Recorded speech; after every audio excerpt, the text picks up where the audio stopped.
Anche un semplice sorriso era una fatica insomma, perché giustamente essendo una donna, non poter, diciamo sorridere con un sorriso, come uno volesse insomma di, farlo, era una gran fatica. Ho conosciuto questa clinica via diciamo su Facebook.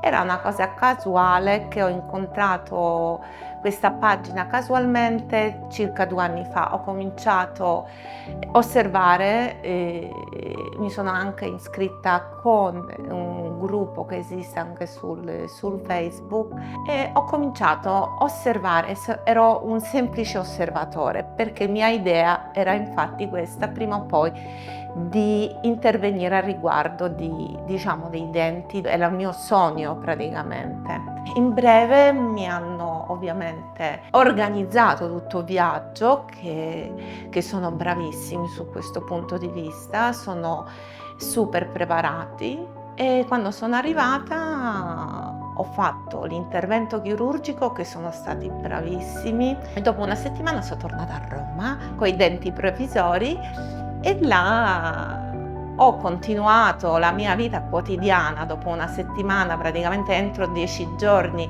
sono spariti tutti i segni di questo intervento. Ho cominciato ovviamente a masticare, avere più vita, diciamo, normale e comunque coi denti provvisori ho visto la luce.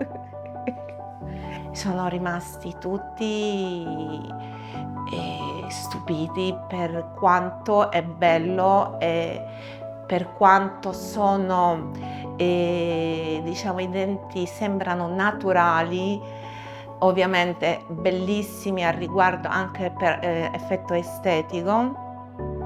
Sono veramente sono rimasti tutti sorpresi. Io vivamente consiglio questa clinica perché oltre la professionalità, gentilezza, organizzazione, tutto quello che si può dire, i denti sono la prima cosa quando parliamo, quando sorridiamo, quando facciamo le cose, la cosa primaria proprio sono i denti. Quindi poi in consapevolezza proprio facciamo le cose, ci copriamo, cerchiamo di non parlare o parlare in modo di coprire i nostri difetti, invece adesso è tutto un altro modo.